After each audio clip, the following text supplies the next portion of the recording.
Hey, it's episode 81 of the Red Leaf Retrocast. It's the anime cast here at you. I'm your host, JD. The title is, we're finishing it, boys. Legend of the Galactic Heroes. It's part 4. It's the finale. It's episodes 87 through 110. We've made it. Tori, Hickey, you guys are here. I'm very excited to finish out this, well, an epic, to say the least. Yeah, truly deserved of the word legend. Yes, I have basically watched this show twice over now. Over 200 episodes in the making for me. What a journey this has been. This is I've noticed more details. Amazing how much I've forgotten in the show.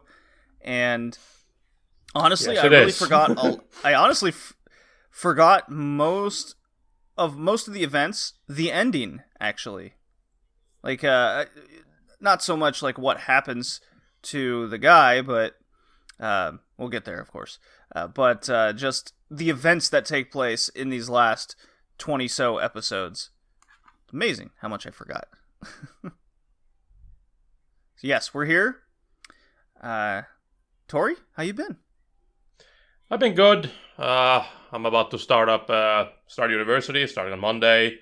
I had like my first week this week, which is basically just like student stuff, meeting your classmates. But because of the corona situation, things have been a little bit different. So we split up into smaller groups, and it's been a mixed bag, and yeah. And then I got my glasses, so now I'm part of the glasses elite. Although I'm not wearing them right now because I'm kind of tired. I'm still having to get used to them, so that takes a little bit of doing. It'll take some time. Yep. Yeah. So, but I will Why don't you just wear contacts? Yeah, no. No, you don't feel like poking yourself in the eye? Not really. I don't particularly like it's that. Tons of fun. Nah. I don't actually mind glasses. I think glasses look okay. They definitely make you smarter. Yeah, I know. Like 10 IQ points right off the bat. Immediately. And then you can you do epic facial expressions and gestures with glasses. Like if someone pisses you off, you just take them off really slow, fold them. They know you mean business. There's a lot of things you can do with glasses. Very... Pushing them up, yeah. Pushing them up when you want to make something seem much more smarter than what you're saying. Yep. It's got these nice protective lenses as well, like protecting against like strong light and shit like that. So they give off this blue light whenever there's light shining on it. It's nice. Oh hell yeah! Are your eyes also blue, Tori? No. Okay, this is what I need to do. Wear blue contacts. Absolutely not. With the blue lenses. Yes, got to do it. No. Yeah, if I would have known of all these advantages to wearing glasses when I was a kid, I would have probably worn them sooner. So there you go. Hickey, how's your bathroom situation? Is it blown up yet? No, it's okay. It's okay. Your dad didn't blow up your Your dad didn't blow up your bathroom for your birthday? Not so much. Yes, today is my birthday, by the way. I bought a bunch of strong beer. I drank a mug already. I'll drink the rest. I have like a liter of it. Gonna be fun times. I'll probably do that as I play FPS with Tori later, which will be double. Right. Great. I'll tip my glass of Bailey's to you, Mr. Birthday Boy. I don't use glasses. I actually have a 25/20 vision. That means I actually have a better vision acuity than most people. Instead of... I think you misunderstood what I said. Okay. I said I'm tipping my Bailey's glass, my liquor that I'm drinking. You're drinking in the morning Bailey's. right now. You're one of the rich kids. I see. I see. Bailey's. Well, come on. I am proudly in the midst of another promotion at work. So well, it's not that hard. You me. work with retards. It's. Look. Hickey, I mean, you were the guy who spilled acid on yourself, and you're getting the promotion. Imagine the other ones. Like I'm actually. Look, man, that was like 2 years ago. You need to calm down. My father does chemical weapons on accident. I believe that happens way more often in your job. I'm sure it happens way more often to people, and they're just like, Well, actually, no, I do have stories, so I'm trying to incorporate people to be more safe. Oh no! No, you can't do that. Yes. So, as a person who went to college for geology, of course, that led to a profession in the quality of guns. Yes. Yeah, that sounds reasonable. Yes, absolutely. So the guys working on putting the chemicals on the chemicals on the gun barrels and bolt carriers and whatever you have. I'm walking over and like none of them are in safety glasses. They have their masks on because that's mandated, of course. But safety glasses when chemicals are spraying under high pressure, don't worry about it. They got short sleeves on. I go over. I'm like, hey, I really want you to wear your safety glasses, like now, immediately. And he goes, no, it's okay. I get burned a couple times a week. Like, what? What do you mean you get burned a couple times a week? He goes, yeah, and he shows me his arm. He's got all these burns from the chemicals getting on his skin all the time. I'm like, dude. So I go down, get him some sleeves, and I have no authority to actually force anyone to do anything. I can only suggest and then tell the management above me of what's happening. But of course, there's the culture of now I'm ratting people out and everything. I'm like, no, that's not what I'm doing. So I give him all the protection sleeves and everything he needs to be safe. He just puts them off to the side. I tell management, I'm like, hey, I've just noticed a lot of the workers here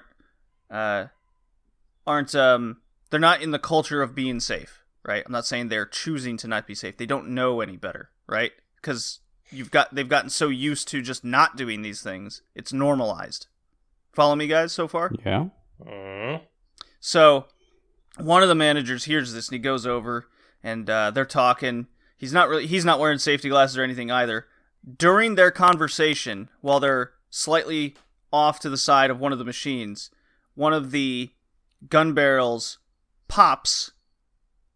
Like there's a gas port and you have to plug it up before it goes into the tooling. It pops and chrome goes. Are you blowing the steel? No, we run high-end chemicals through the barrels, so it puts a coating on them.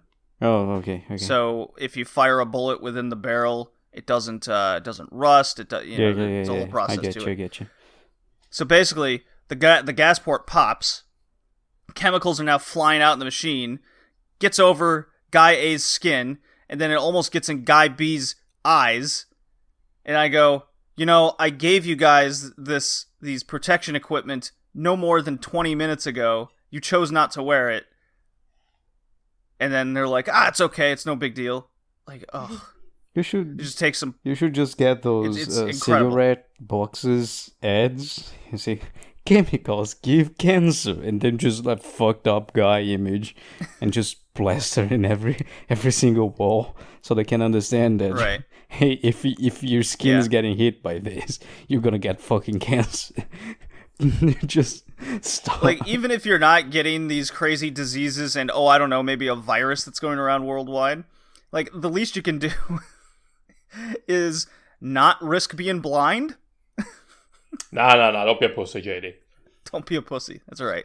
Yep. So the ironic part of all this story is I tried to. I guess it's not ironic, but no, I guess it kind of is. Anyways, I try to say workplace accident, and they're just like, no, they're totally fine. They don't want that on the record because an auditor was coming this week, right? Yep. So then, the same managerial team and some other people are going around, and they hand me a card that say, you and the people that work around you are incompliant with everything, blah, blah, blah. And I go, so this is the point where I rat everyone out for not following this? As a very sarcastic, real joke. And, of course, I'm told, don't do that. I go, but that's lying. It's not ethical. No. I'm following the code of ethics that you want me to follow. No, don't do that. No. So I just played like the total dumb guy. Like, do you not understand what you're telling me? I just walked to you just a couple days ago about workplace accidents and all that, and you told me, it's fine. But now you want me to lie to the auditor. Like, look, been in the industry long enough, I know how the game works, right? But there is a sense of ethics I really just have an issue with in these places. I'm like, all you have to do is, follow the things you're wanting me to say. Not hard. Nope, not at all. No, can't do it. Sorry. Yeah. It's almost like the inner politics really play. Yeah, the inner politics really play a part in not just real life, but also anime, as we'll get into. We have here at this factory, we have no issues. Is that guy melting? No. No. That's just his skin. Normally, he has a condition. No. It's just a mannequin. It's okay. But he's screaming for help. Don't worry about it. He's okay. Yeah. We've got this. That's our know the rules, follow the safety guidance, or this will happen to you, mannequin. He does that. That's just the really, really, really real looking mannequin. Yep. Screams and everything. It's fantastic. Comes complete with screams. Oh man. So in other news, I am really been worried playing a lot about the quality of those gun barrels. By the way, just no. I've actually incorporated a lot of statistical analysis to increase the quality of them. Actually, so they're actually getting better with me and another guy in charge. Ironically, also studying in Germany, so we've been speaking German together at work all the time. Nice, that nice Deutsch engineer there. Yeah, the two guys that speak the Deutsch. German efficiency. German efficiency for better over guns, engineering. Well, you could say it's over engineering to an extent. So in other news, been playing a lot of video games. Tori, have you beaten Ghost of Sushi? No, I haven't been able to play it for a while. Oh man. Yeah. I'm working on a video that I need to get out. I haven't uploaded in like a month. Oh man, I'm gonna on the webpage here, redleafretrocast.blogspot.com. I'm gonna link many videos to your YouTube channel that we can get out there. Wow. So, gonna do that. So you're working on the videos instead of playing the sushi, or are you just falling out with it? No, I haven't fallen out with it. I'm working on videos, and the rest of the time I've been spending, I barely watched anime or anything. I've been spending time with my fucking new classmates and shit like that, and when I'm not doing that, I need to try to work on videos, and then I fall asleep and shit like that. It's just, oh man, I don't have time. I get home at night now. That's weird. Get home at night. Yep. Yeah, it's been actually pretty crazy for me just with just trying to get this new position at work down. I haven't played a lot of Ghost of Tsushima, but I did beat Paper Mario, the Origami King. Very, very simple and just fun game. Perfect for kind of what we're going through right now in the world. Sometimes you just need that kind of cute, don't overly get frustrated kind of game. Nothing's too serious. Everything's very lighthearted humor. It was a very nice experience. If you want to hear me gush more about fighting, I guess I didn't say it on the podcast. I didn't at the time of release. I didn't go into the boss battles, but the Origami King's big boss battles all take place around like origami utensils. So you fight like a pair of scissors, colored pencils, all kinds of things. It's really funny. Like when you first see it, you go, excuse me? That's not really inventive. And then you realize what the puzzle it is to beat like a stapler. They really thought about it quite a lot. It's quite funny. So Paper Mario was fun. My mom is really into Ghost of Tsushima, watching Let's Plays. Tori? Aha. Let's Plays, huh? Yeah. Well, yeah, she comes on the Modern Gamecast. She picks one game a month that she watches a Let's Play of, and because a lot of video games are kind of like movies these days, right? I mean, yes, kind of. If all you care about is the... Well, she actually came across a Let's Player that is playing Ghost of Tsushima like he's telling... Like, in between the cutscenes and everything, he's continually telling a story of it and kind of narrating what the character's going through and everything. So she found that very fascinating. And she also found out he also Let's Played Final Fantasy VII Remake in very much the same manner. So she's actually going... She tells me she's going to go back and watch a couple of these things. And then she was very adamant about wanting me to stream Ghost of Tsushima in the black and white mode, the Kurosawa mode, to see what that's really like, since I spoke so highly of it in certain instances. So that's all the Modern Gamecast. It just came out a week ago, over the games of July. And we got some fun stuff planned for August with Fall Guys. Everybody in the Red Leaf Retrocast Discord has been playing Fall Guys. We even got Billion Road playing through right now. Are you guys familiar with what Billion Road is? No. I heard about it. Hickey?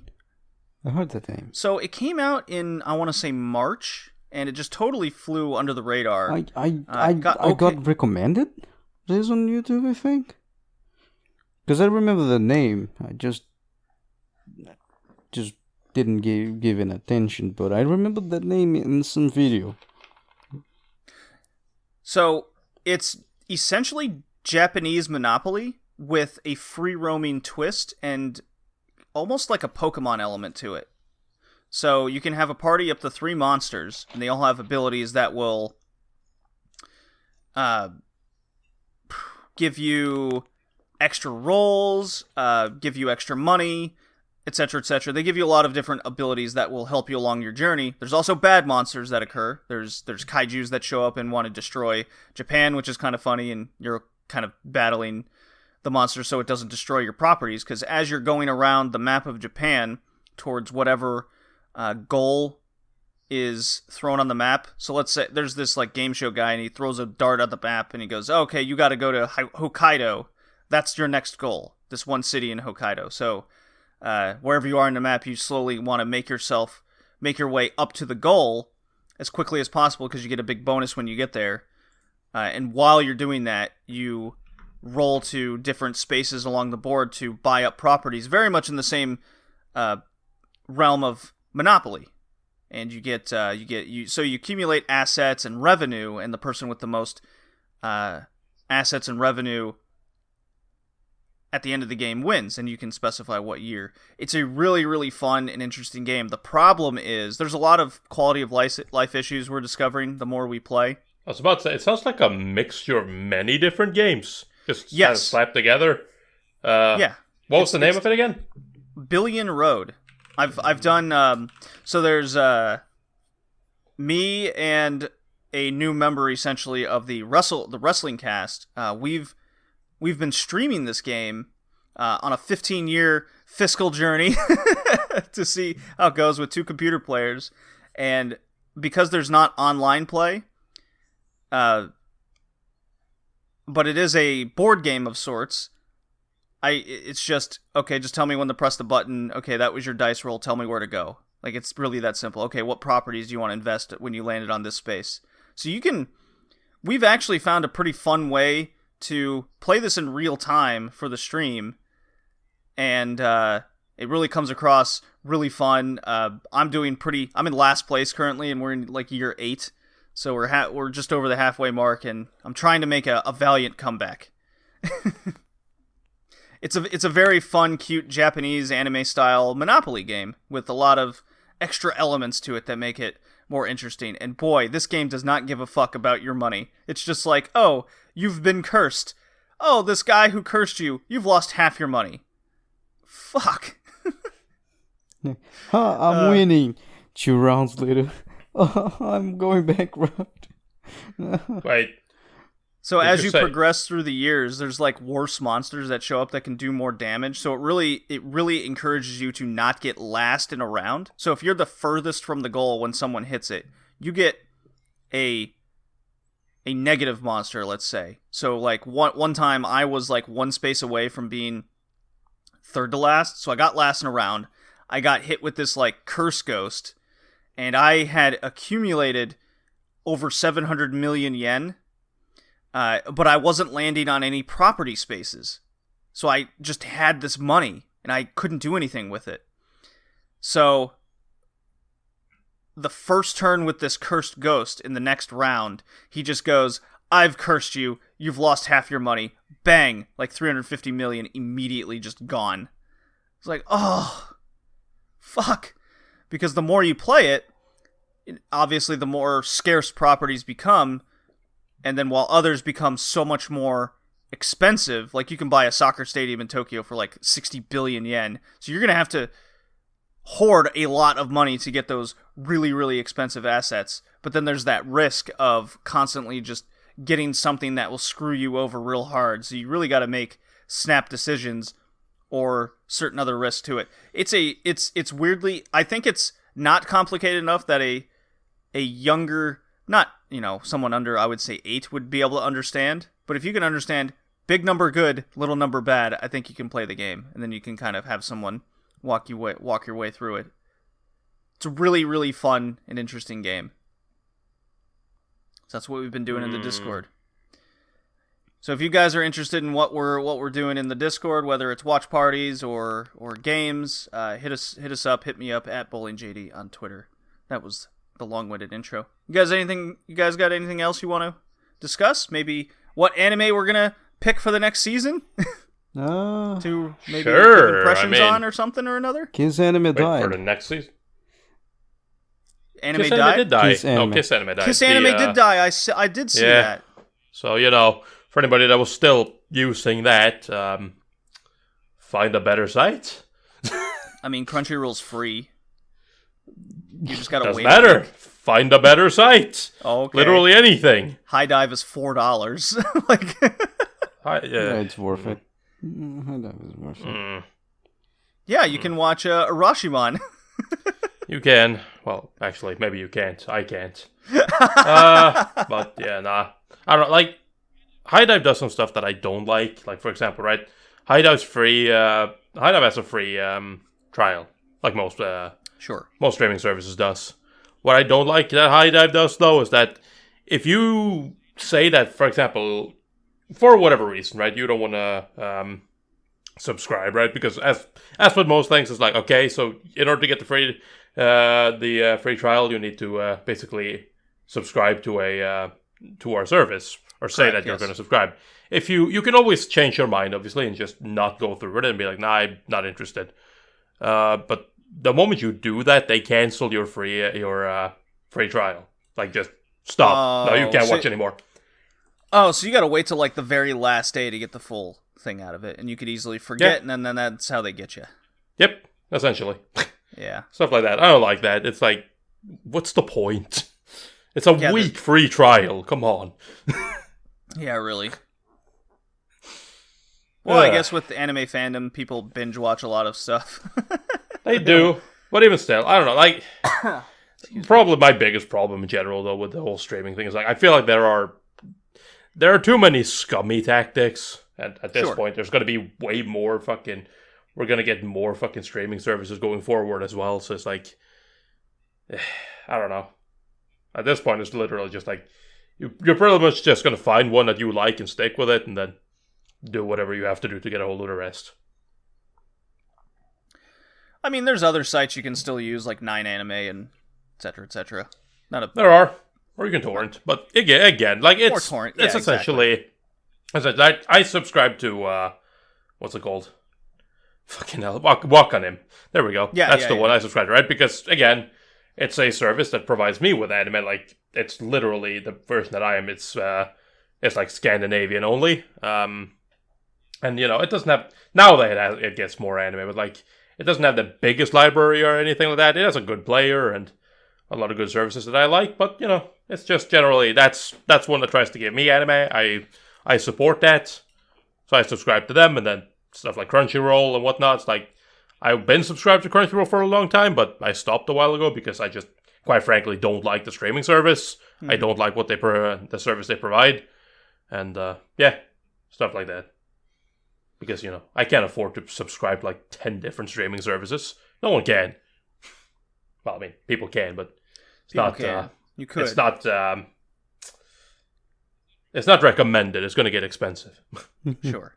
Yeah, because then you might as well have cable, but cable doesn't show. Or you need to watch. Buy the physical product. It's going to be less expensive. At that point, yeah. All right.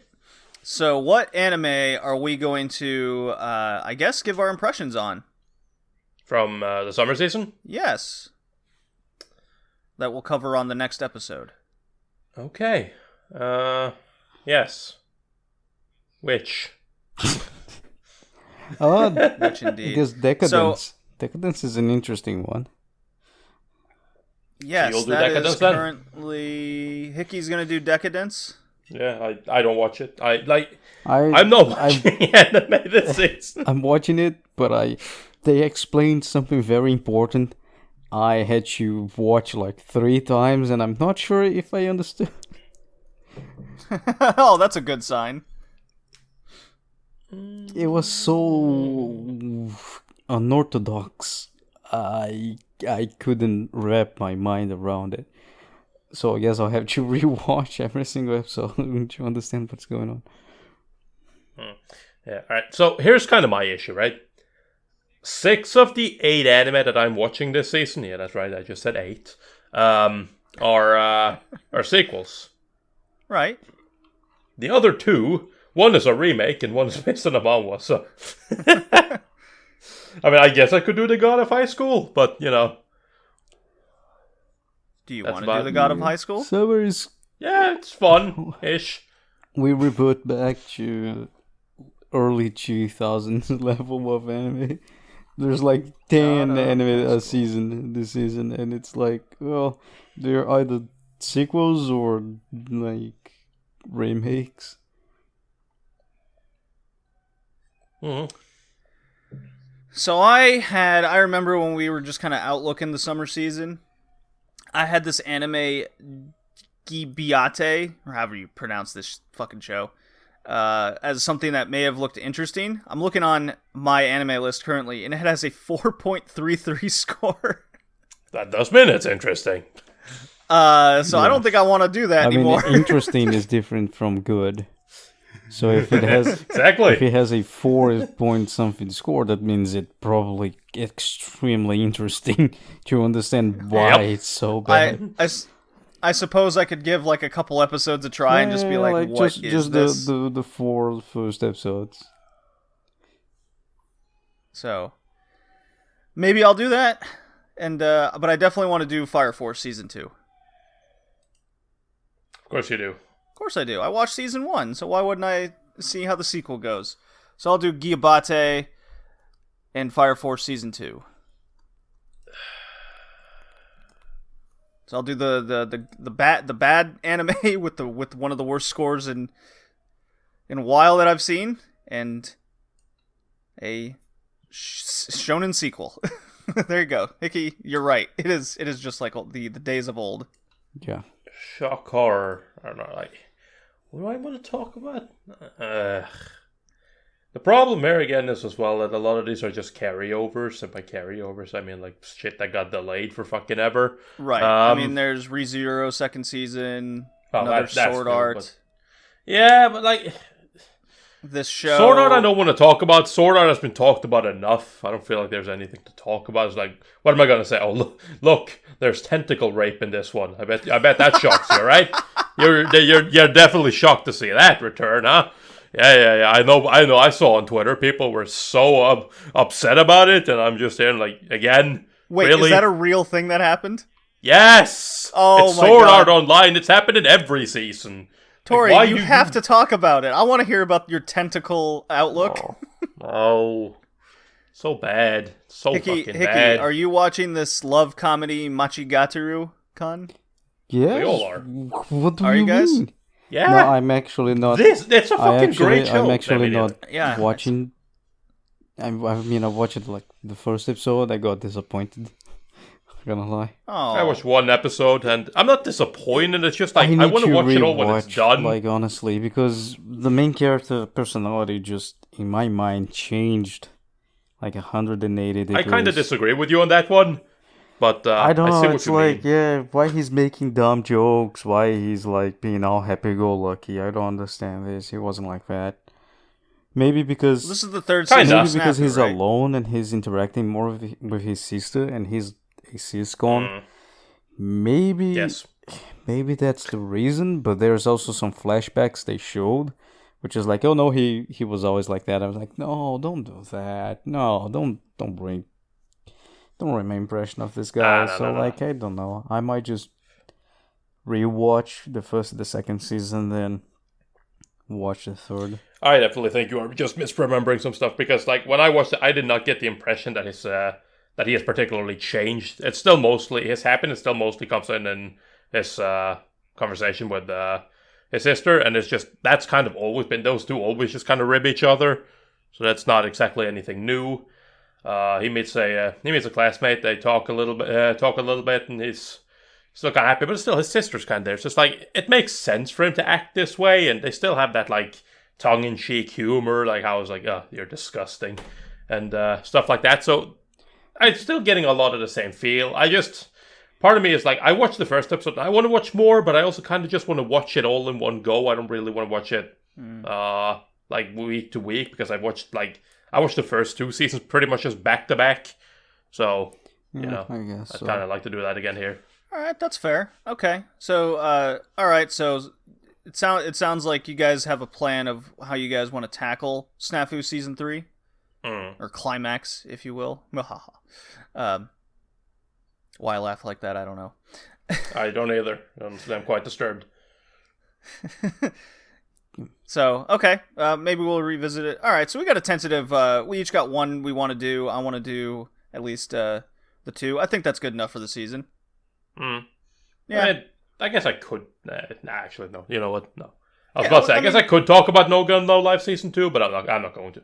All right, so we got it. We got our tentative 3 with an extra one, Fire Force Season 2 for me. So, all right, cool.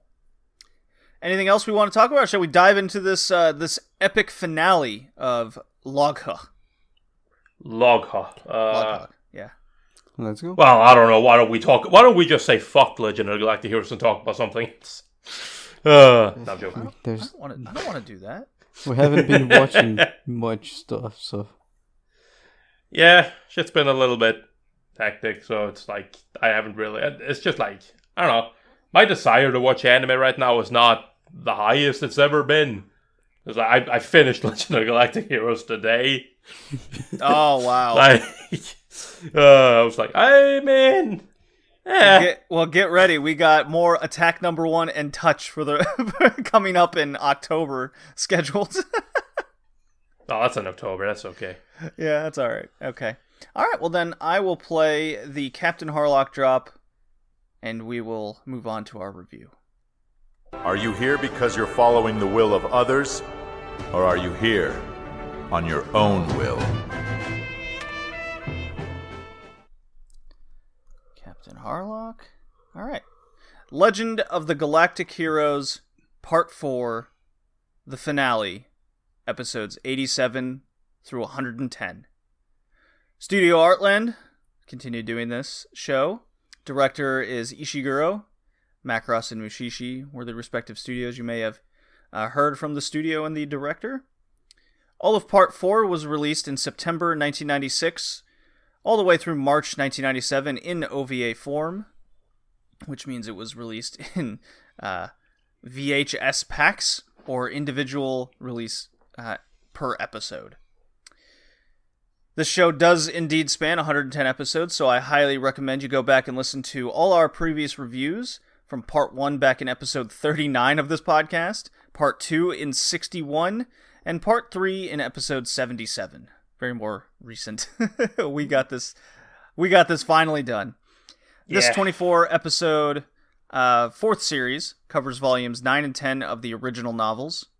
And just to recap a bit of Part 3, just a short little thing I've written up here. Heinesen has been taken over completely. There's a lot of terrorism going on. Assassination plots afoot, including a cultist group. And infighting of the Empire is now running just rampant. There's almost no control of all of what's happening. And during the Battle of the Corridor, which was a big battle that climaxed in the to finish out Part 3, Reinhardt had passed out due to sickness, aka overexhaustion, basically. But worst of all, Yang, our main character, our leader of the, Federation, let's call them, dies from the cultists jumping his ship, and he bleeds out from a gunshot wound. He is dead. The Imperial leader has passed out from exhaustion. Julian is over in Iserlohn, kind of contemplating his mentor and father figure's death and what his role is going to be going forward into, the finale here. And am I overstepping my bounds by saying this was very Games of Thrones-esque of what happened in this fourth part. I haven't watched. Yes. I haven't watched it. Yes, you have. How dare you? You haven't watched Game of Thrones? No. Okay, well, do you understand the concept of Game of Thrones? I do. I mean, It's a game of thrones. yeah. Well, there's a throne, and there are games on the throne, right? I've seen at least the No. advertisement for that. Winter is coming and all of that. Winter is coming. Winter- But what is coming winter indeed never comes. is... Winter never comes. So this show takes place in SE year 780 through 781, or Imperial Year Calendar 491 to 492. Yes, we're in the fourth and final year of the show. So the whole show Neglecting the takes third place... and final calendar. I can't believe you. Oh my god. Okay, inform me, Tori. I don't know. I don't remember. It's like I think it's like year 2 or 3 of the new imperial calendar. Right, of Reinhardt's calendar. Right, he's got his own now. No, Mhm. the Loincrown Reinhardt Dynasty Calendar 1. calendar. Right. That's not what it's called, but sure. Yeah, it's the new new Galactic Empire calendar. Mm. The It's unified very important, this. the unified space calendars. Things like that. Could you imagine, like, growing up in this and, like, no, we got a new calendar now. I'm in. We're starting over. Wait, that is what Japan did. Yeah. I was about to say, it's like, have you looked at the Japanese calendar? It's like, wait, hold on. The era has changed. Fuck. Shit. Alright, great. We have a new leader. Now it's year 1 again. What year is it actually, though? Fuck if I know. It's like, I was born in Heisei 2 or whatever. I was like, okay. So Reinhardt, our main blonde bombshell over here, he's devastated by Yang's death, and he drowns himself further in work. I think we see where this is going, guys.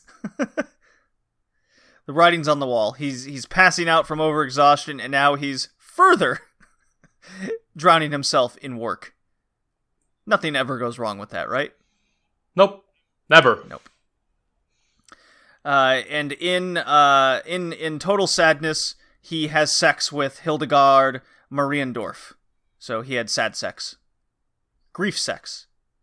That's one now, nice. yes, and then he asks for Hickey. We were discussing this before the podcast, or at least making fun of it. Yeah. What happens with Reinhardt after he has sex with this girl?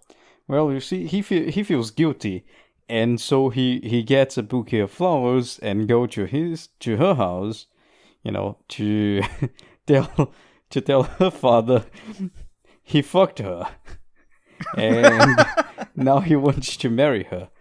And it was probably, I guess, it is unexpectedly funny. Like, the funny factor of that episode, it just multiplies by the nature of the show. Like, you see Reinhardt, the Emperor, the Kaiser, the guy who conquered the space. He was like, yeah, I was sad.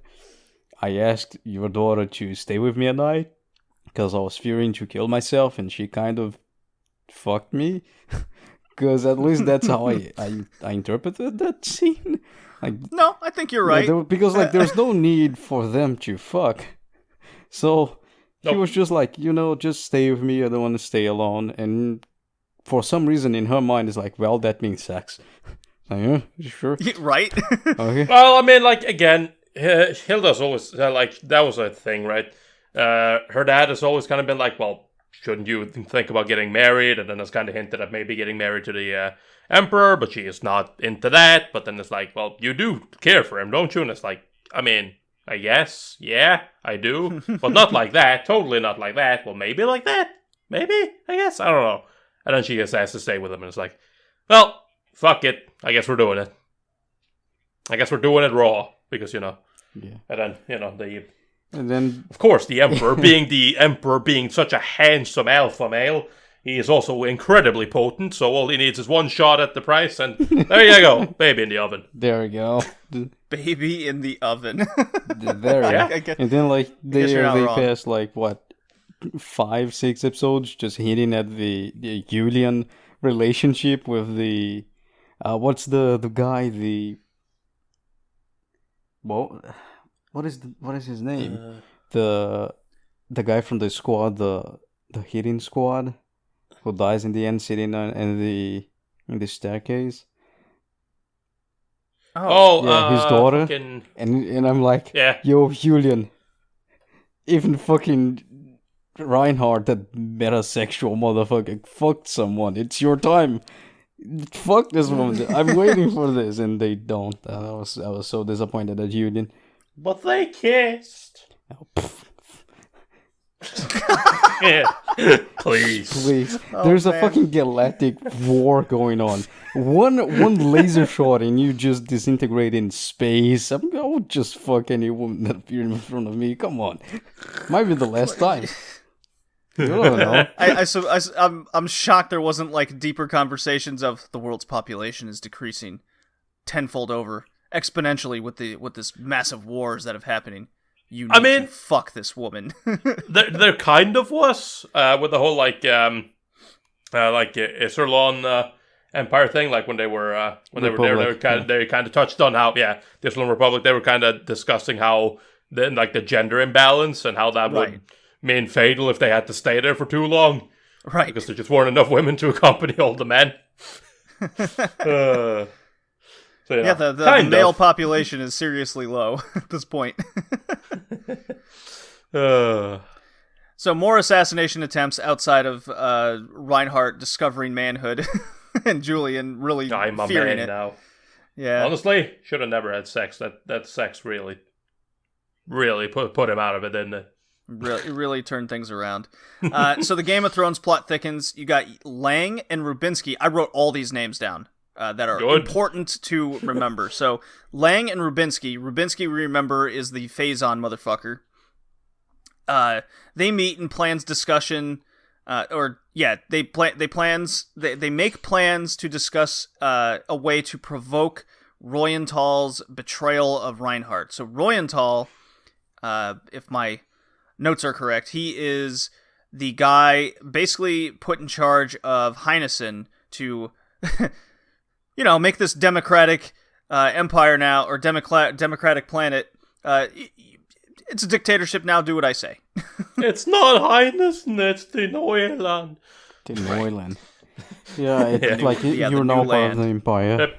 Just change the habits. Just change all your ways and habits, and just overnight, no problem. So Royenthal's having a tough time. Nah, I see though. I don't know. So it seems to me like it was having a pretty good time. So these guys behind the scenes are really trying to cause a rift in between Reinhardt's closest top soldiers, basically his top officers, and it's working. So while this is all happening, Julian is really taking over the reins of what Yang left behind. He's definitely in a higher learning process, and surprisingly, there is some rift in there, but surprisingly, I got the feeling that much of the Federation forces that are left behind are... Julian has to learn a lot quickly, and he is succeeding in that, and it's really coming through with the forces behind him, and he has guys like Merkatz, a seasoned top officer, giving him... He's giving him guidance. The right advice and guidance. Thank you, Hickey. Giving him the right guidance on what steps to take forward and when's the best time to strike. And then it's up to Julian with what he learned from Yang and how history plays into a part of what are the right moves to make at the right times. It's very subtle things happening behind the scenes, and I thought the show did a very good job in portraying not just the character development of Julian, but also the people around him on how they see him and how they see what steps the Federation can take going forward. I really like that I'm kind of being like, fuck you, you're too young, you piece of shit. Yeah, it's interesting, like he's 17 years old and he's the commander of the Iserlon Republic.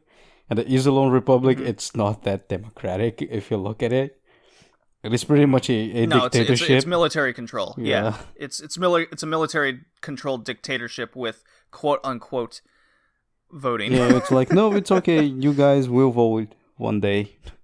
Like you guys voted to put Young Glenn spouse in charge, and she chose Yulin to be the commander, and that's about it.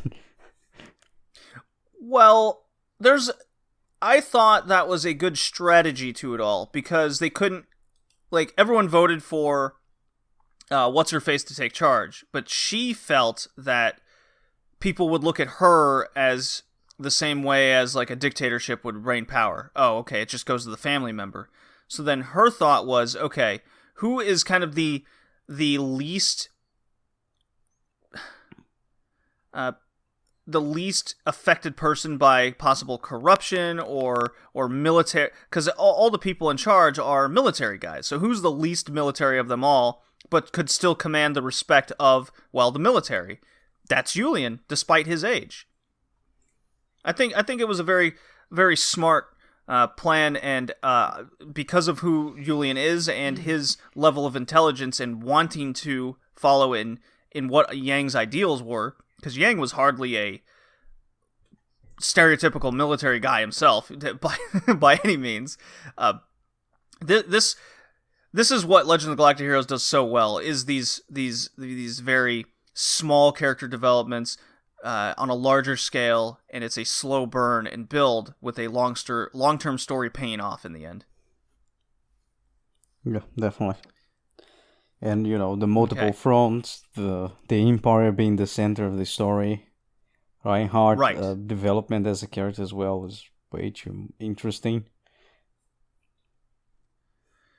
So basically from this point forward in the story, we have Reinhardt having a tough time trusting anybody, as is his position, and there's people like Lang and Oberstein now making their own moves to, let's call it, gain power. We do learn as more things happen that people have their own motivations for what they believe in and where they believe the Empire should be. Lang has obviously his connection to Rubinsky, the Phazan man, and Oberstein.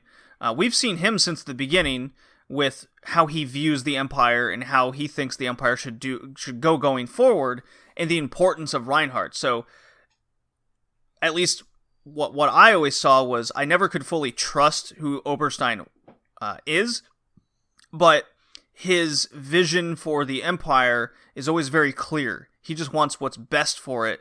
Whether that's Reinhardt or someone else, that's for you to decide. Tori, you're very into the Oberstein character, correct? Hickey was. Hickey, I like that guy. He's my favorite character in the whole thing. Yeah. I don't like him. Like, the problem just comes from the problem comes from that type of character. Like, I don't know, when I say I don't like him, I don't mean that as in he's poorly written, but I mean that he's written to be not likable. I think that's part of the point. Nobody in that goddamn place likes him, because, like, he is the sort, like they say, he's the sort of guy that he argues you with logic that you just cannot counter argue. Right? It's like, what he's saying is perfectly valid, perfectly fair. And right? But the problem is that you can't trust him. I don't like doing it, but I will, because it makes sense. Yes. But it's like that's Shinji, why you can't trust him. It's just like Shinji in Evangelion. You don't hate the character, you don't hate the story. It's just you hate him as a person.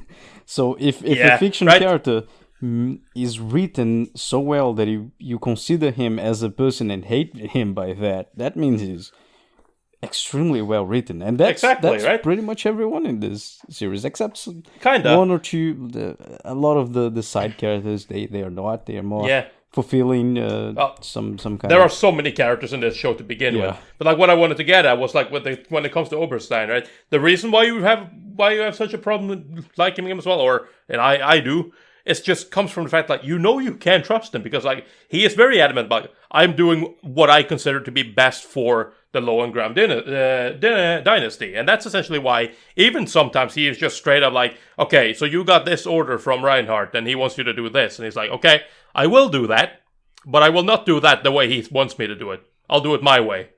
Like, I'll do, because I have a different idea how we can do this way more efficiently, way better. Yeah, and and that's why it's like, you have a hard time trusting him because of that. Information as well, like... He doesn't speak.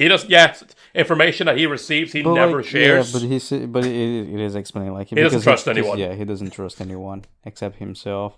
he leaked the information to that's later in the story, but like he leaked the information to get the terrorists such a terrible pun, terrorists to attack the palace, and it's like, yeah, I did that on purpose.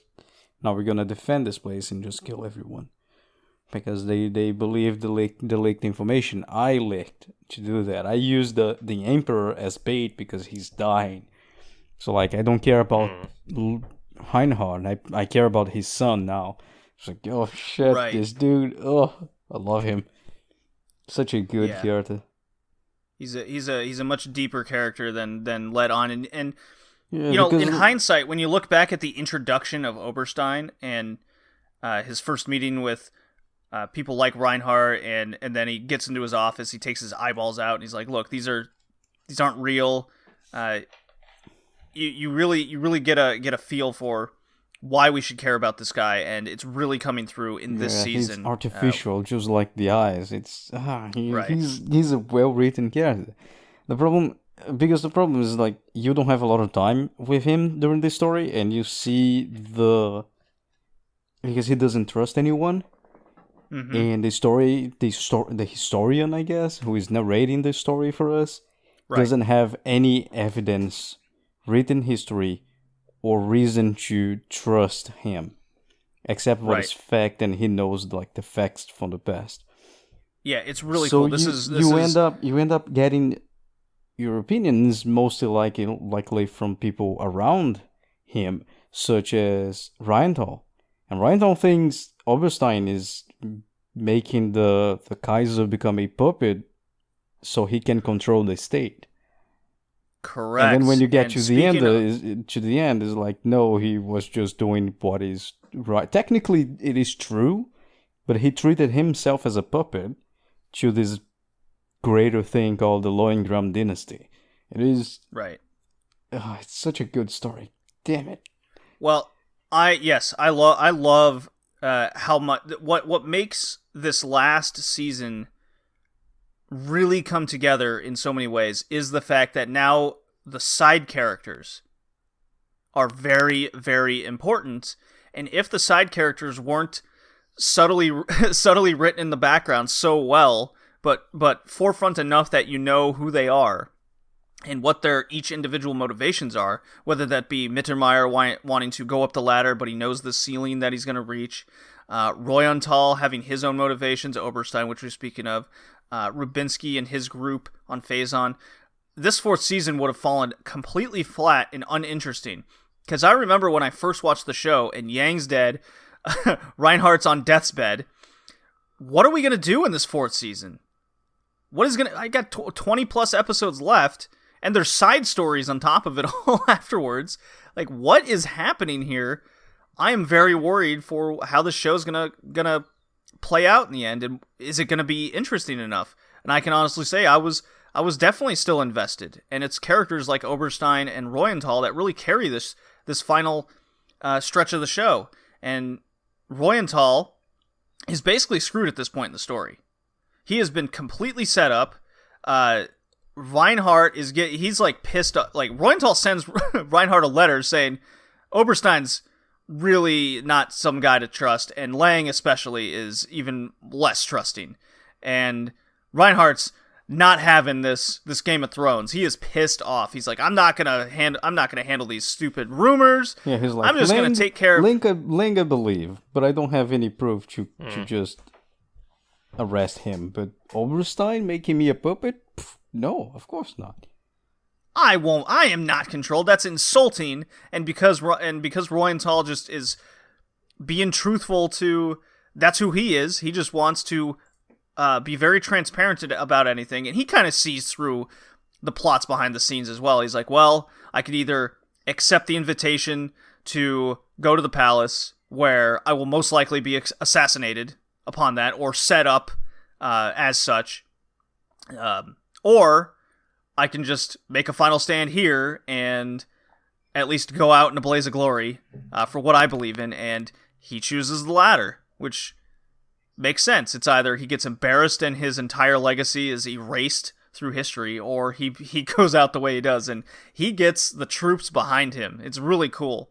Meanwhile, Mittermeier and Kessler, they're the guys that are on the side of the side characters. They're the two guys. Mittermeier and Kessler, they've been trusted high occupied soldiers from the start with Reinhardt. But they, like I said with Mittermeier, they know their ceiling. They don't want to break through the ceiling, and they don't want to give the impression they want to break through the ceiling, or else the Game of Thrones will, well, engulf them. So they're just trying to do the right thing. They're trying to hint to Reinhardt, no, we're all on the same page here. People have their own agenda. All we have to do is not fight amongst each other. So they're trying to manipulate information coming and going to the best that they can, so everyone's getting the right information instead of the wrong information. That's what I got from their roles, but they're still loyal soldiers to the end, and they will do what they're told. Do you guys have any thoughts over characters like Mittermeier, Kessler, or were there any other people behind the scenes that stood out to you doing their moves? Ooh, it's mostly on the Empire. Mm-hmm. Yeah, the Empire is the big part, especially towards the end, but that makes sense. I don't know, but like there is a lot going on. The one thing I will say, yeah, true. Although in his case, but like, I know he was just a pawn, but it is interesting that like when Reuenthal makes his final stand, it has a really pathetic death.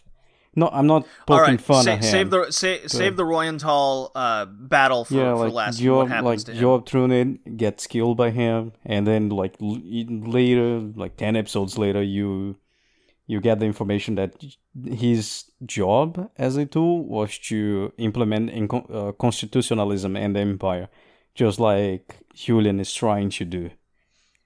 Right. They have the same role, but Trunnion is too much of a puppet to really do anything. And the people just never could get behind him.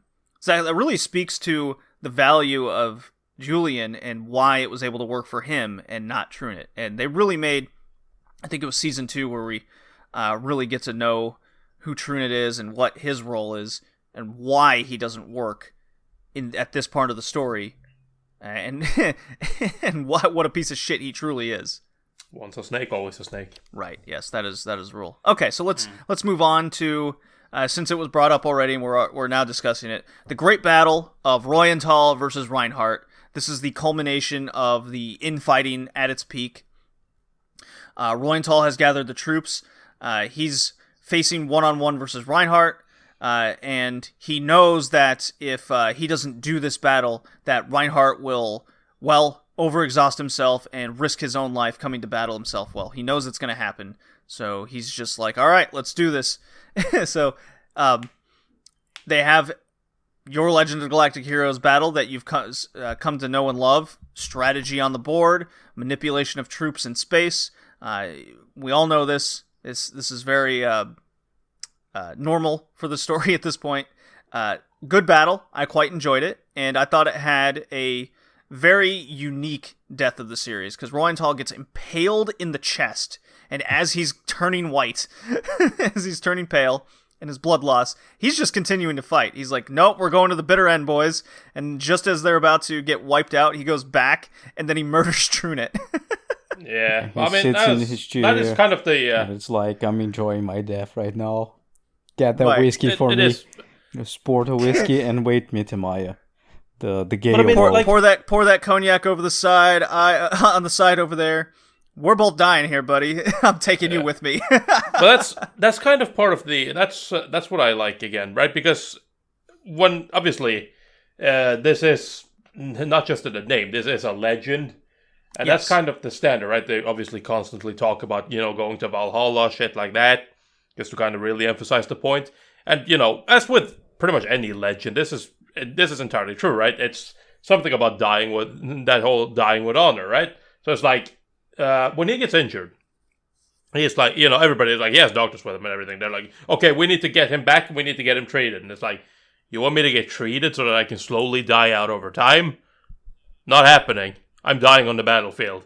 I'm dying with honor, right? And that's how that kind of plays out. It's pretty much for everybody, especially in the Empire. They're all about that, right? There's that honor through battle thing, and it's just kind of, nobody just goes out. Like, the death that you really see, like most of them, nobody just dies, except for, but like, it's always it's generally, most of it is just, especially the ones with connection to the Empire, is they go out in some sort of blaze of glory, whether they go out in just full-scale battle or whatever, right? Because they have that honor, and they need to fulfill, their role. They need to fulfill their role as a legend, right? In which case, it's like, if you're a legend, you fail to live up to that if you kind of just passed away, like in a corner somewhere.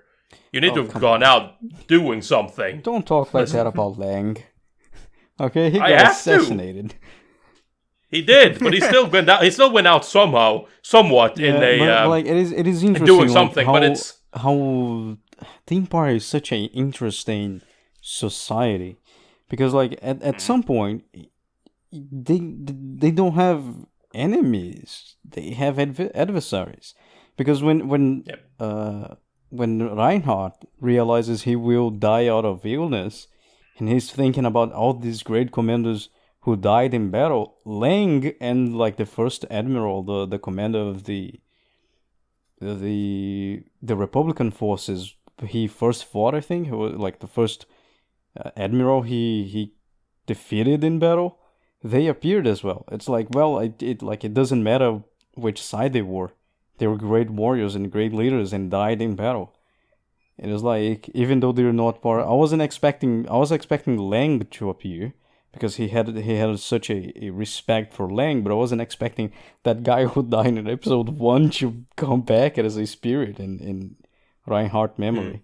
It's quite a powerful social thing in the Empire. And it is interesting, the show kind of denied Reinhardt that honor.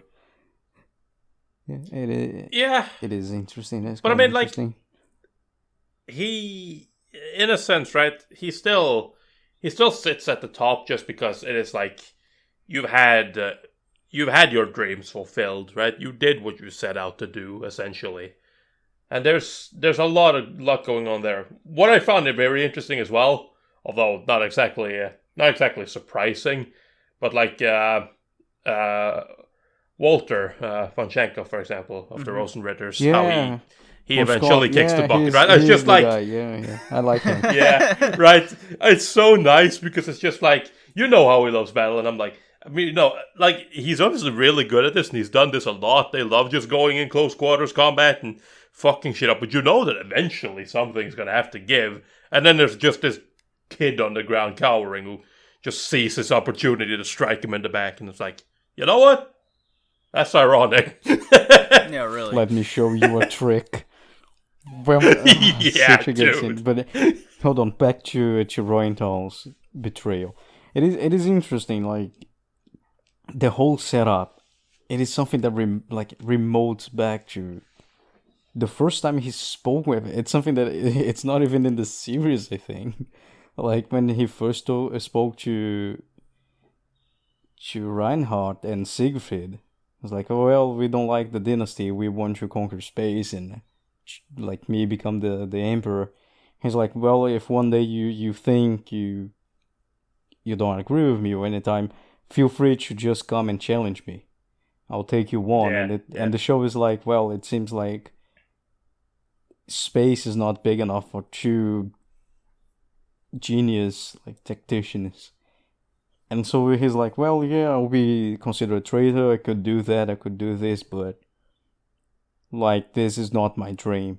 My dream is not to be under him. My dream is to be the emperor, to do this. And he's like, yeah, I'm going to betray him, not because someone plotted to do so. It's because I want you. And it was like, it is such a good character. Well, it gives him that excuse, right? Because they've touched on that before, where it's like, he's kind of been bound, like, how he's kind of been struggling with that whole idea. Like, it's like, part of him is more ambitious than to just be serving under Reinhardt. But the other part of him is too loyal to do anything about it. So once he finally just gets put in that position where it's like, you've been framed for treason. He's like, well, I guess this is my time. It's now or never. Yeah, I'm choosing and now. Then, like, part of him is still very loyal. Comes back when he's dying in his chair. He's talking to Joe Trunid, and he shoots the guy, and he's like, "I'll never let a shitty little piece of trash like you badmouth the Kaiser." It's like, well, but isn't that the guy you're trying to rebel against? And but then again, it's interesting. He's quite an interesting character. His life is also very interesting, even though we don't see that much. Like how he thinks it's unfortunate. It's his family, like dying in disgrace. Is his family? Guess the sin. I don't know. Like it's something that always happened to the man in his family, dying in disgrace. Yeah, they do. Nah, I just like the fact, again, part of the whole legend aspect of this, right? Where it is that, right?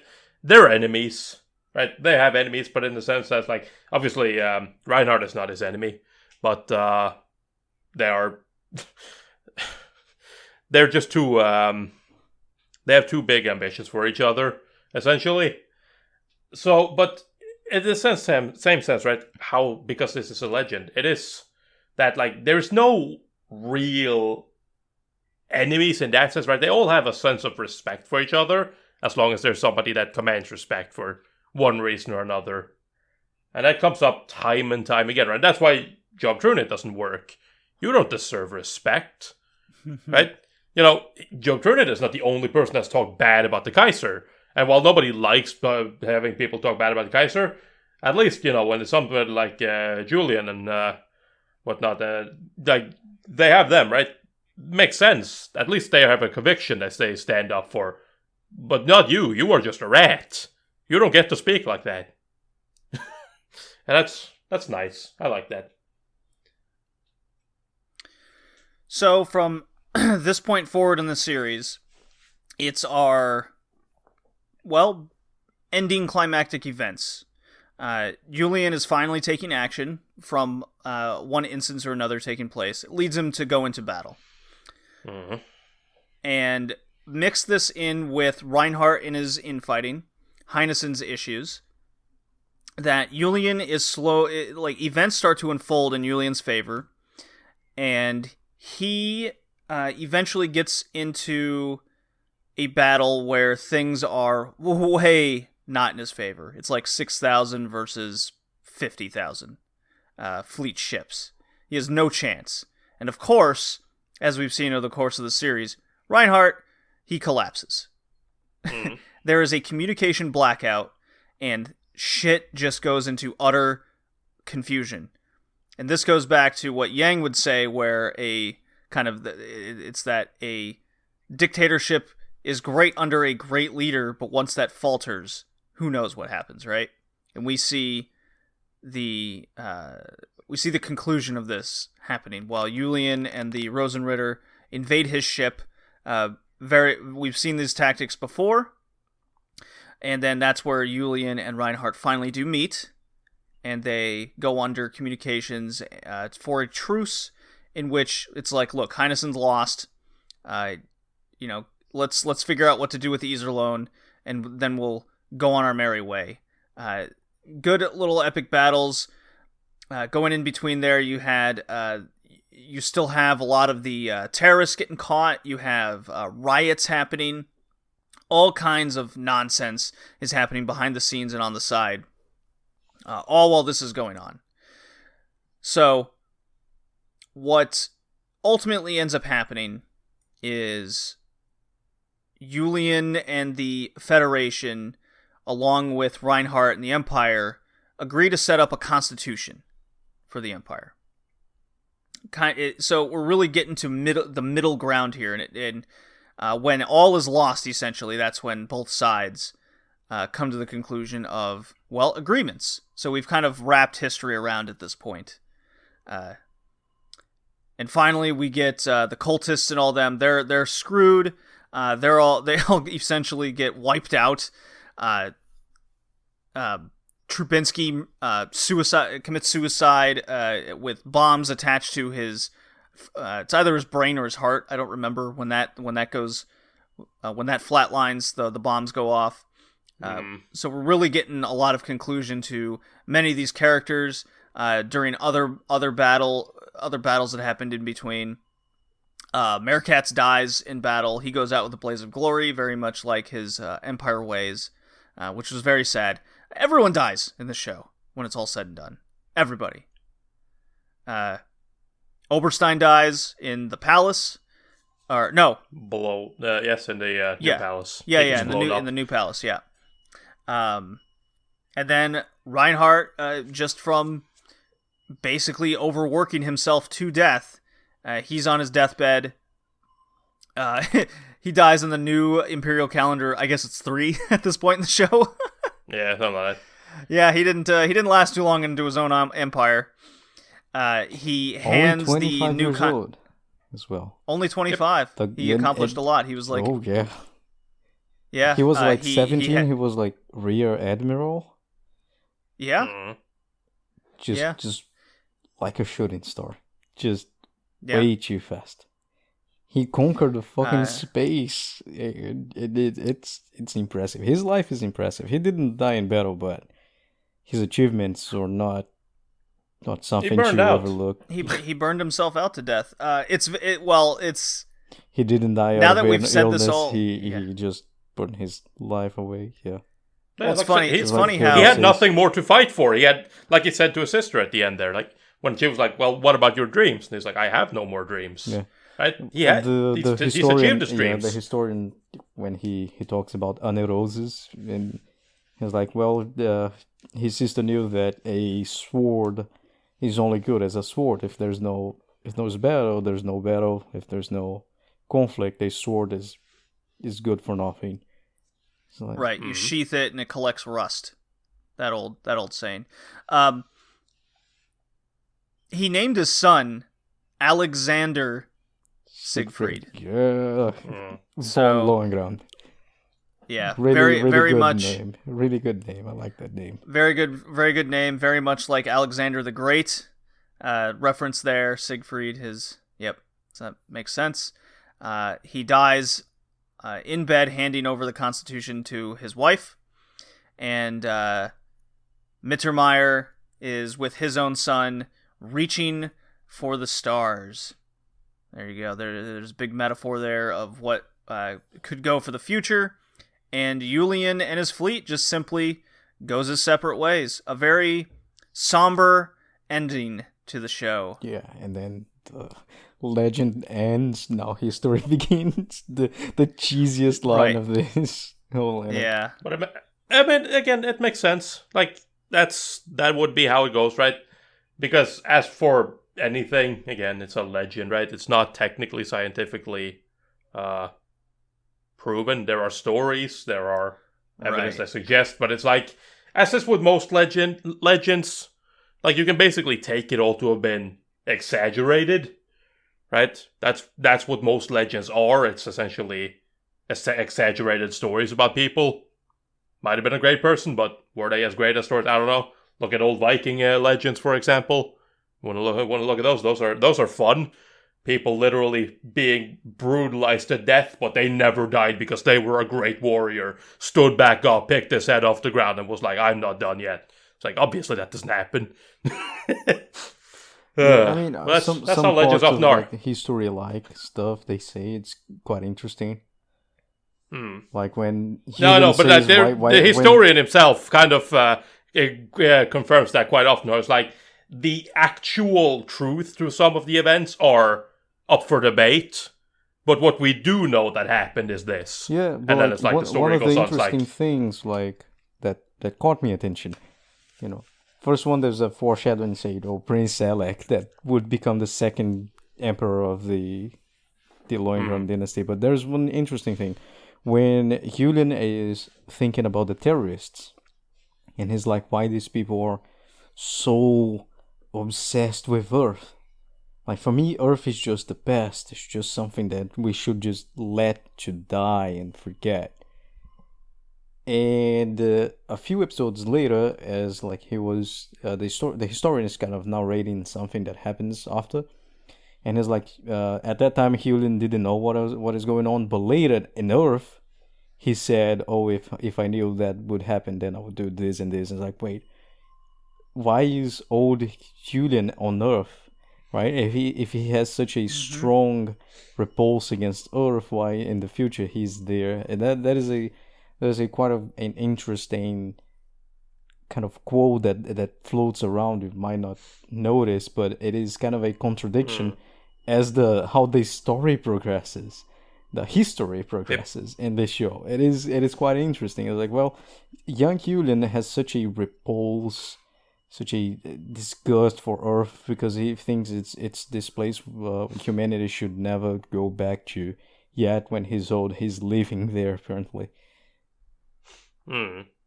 Yeah, no, there's a lot of interesting stuff. Like, it's the same thing. Like, at the end there as well with Julian, when he's kind of just like, when they're kind of recapping what's happening after everything is said and done, and Reinhardt is dead and whatnot, and it's just like, what's happened now? It's like, well, I mean, we've in some ways gone full circle back to the way things were. And it's like, oh, how many fucking people died? Like 500 million, whatever the fuck number they came up with, has died just for this little. And it's like, yeah, pretty much. It's like, that's history, right? You sacrifice many for essentially nothing. Very little.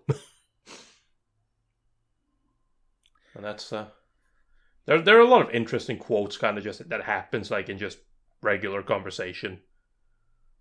In general, a lot of them like early on as well, remembering a lot of like the conversations between Young and Reinhardt. They were just a fucking goldmine of quotes. Oh my god, the second season, I just laid out a ton of those, and that's when most of them that's when a lot of the more deeper ones happen. So if you want to listen to a lot of quotes, go back to episode 61 and go through a lot of them, because I think my favorite season, quote unquote season of the show, is definitely season 2. I think that's my favorite when I really look back on the series as a whole, and all the events that happened, what stood out to me the most. I even believe I think I was like, okay, maybe the second season's not as great, but I think upon completion of the series and how important everything was and what I'll remember the most and what impacts me the most, I think it's actually season 2, ironically enough, for me. How about you guys? For me, it would probably be the end. Like, I like season 2, probably second, but the whole history thing kind of for season 2 was a little bit too dragged out for my liking. Yeah. So probably the last part, and then the culmination part of 2 events. after that. Hickey? I'll go to JD. I'll also choose the second season. It is just like the all right, whole, Tori, you're wrong. Like the whole collapse of democracy and the wars and everything like that. It was just like, democracy is something very fragile. You honestly don't need to do anything to it. It's just gonna collapse on its own. While, you have like at least the lie of, well, so that the empire is a better thing. And then the other one, the second place, there's definitely fourth season, because it just completes everything, and it's such a good ending, such a satisfactory ending to this whole saga. Yeah, and it really begs the question now, guys, are we going to cover these side stories? I don't know. Maybe we can discuss that in the future. I think we'll discuss that in 2021. We've watched like 110 episodes of this. I like it, but I don't want to be burned out of it. Right. Because I also want to watch the Dinoides, whatever the name is. Dinoiteza? Yeah. I want to watch that. Oh, you've never seen the new thesis? No, I have not. I was waiting to finish the old one so I can start the new one. How about that? Okay. But I'll probably like take a year and then watch them. Right. All right, so maybe we will, maybe we won't. We don't really know. I mean, we've just watched 110 episodes over the course of, I guess, 3 years, technically. 2018, we started like, what was it, December 2018, I think? Was it? I think so. Episode 1 was in 39, so whenever that was covered. Let's see here. Yeah, December 2018. Look at that. Yeah. Mm. Oh, my memory. There you go. So you can watch this entire series over on High Dive. Yes, you can. Yes, you can. All right. So I think we've given our final thoughts and everything. What is our full show score now? I guess I gotta go. I guess I gotta give it a. What do I have it currently in my anime list? A 4. Let's see. My anime list has it as a 9.11. I gave it a 10 on my first run through. I see no reason in really changing that, despite my season by season scores of being a little lower, a little lower than everything. I think with a very satisfactory ending over the course of 110 episodes, the story told, the epic of it all, the legend that it will leave on my anime fandom. There is a reason why this is regarded as quote unquote the greatest anime ever written. And no, that's ranked 4. It's behind Gintama. No, right behind Gintama. Well, I mean, that's just the greatest anime of all time. I'm saying this is the one best written. Obviously. So, I see no reason really changing that. There's a reason why this is the first 50-plus anime we've covered in full for multiple episodes. We all very much enjoyed it. Yeah, I'm just going to keep it as a 10 out of 10. I see no reason in changing it. Yeah, I gave it a 9. It is great. Hickey gives it a 9. Yeah, that's about give it. 10s, you know. Well, he doesn't. Yeah, that's his own thing. All right, Tori, what do you give it? So, for pretty much all of it, I've had it at a 7 out of 10. But for the final part, I bumped it up to an 8 out of 10. Hey, all right. It's a very good show. Like I said, it doesn't rank that... Like, it ranks high on my personal list, but not that high. I'm not super into a lot of what's going on. There is part of this series that for me just gets kind of exhausting watching, as well as kind of minor things here and there, like in the end, especially now in part 4 with the terrorists. I think kind of that thing, it makes sense, but I'm not into how kind of that whole thing ebbs out a little bit, but I pretty much saw that coming because, again, legend, shit like that always happens. But there are certain things that I feel like could have been done better. Sure. But as a whole, it is a very well-made show. So, yeah, 8 out of 10. So, as a podcast as a whole, Legend of the Galactic Heroes gets an overall score 9 out of 10. Excellent show. It will be regarded as one of the best ones we've reviewed on this podcast. It joins your list. Maybe you'll have to update when we get to episode 100, Tori, do a little video for us all of the best Red Leaf Retrocast animes that we've covered. Yeah, I might have to do that. That'll be fun. Going through that, figuring out what everybody scored, everything again. And I mean, I have my scores, but we all have our mouse scores you can look at. We do. So that's pretty easy. I just gotta check with you guys to make sure that they're actually accurate. I've kept mine updated. I can just send you my list of what I've scored each one. I've kept track of that in an Excel file, so I can just copy paste into our little Google Doc that we have. Yeah, you can, but we're still far from episode 100. Far, yes, somewhat far. So our next episode, I mean, we have till episode 90 already planned out, which is quite glorious. I mean, we technically have until episode 100 planned out, but missing some in between. Oh yes. You're technically correct. Our next episode, we are covering the oldie but maybe goodie, Charge Man Ken, and it's available on YouTube.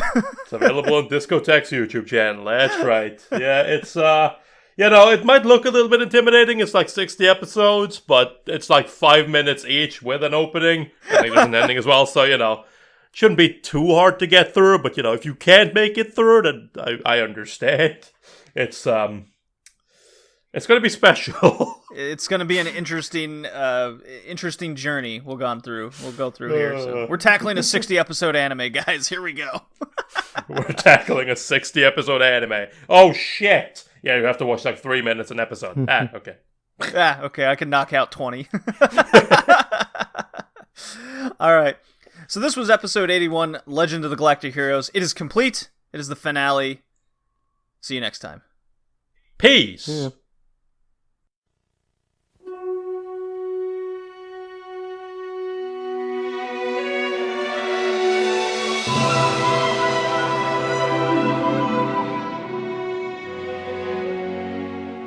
君の悲しみは君だけのものか君の背負う孤独は君の命限りか確かに勝手に産み落とされた命意味も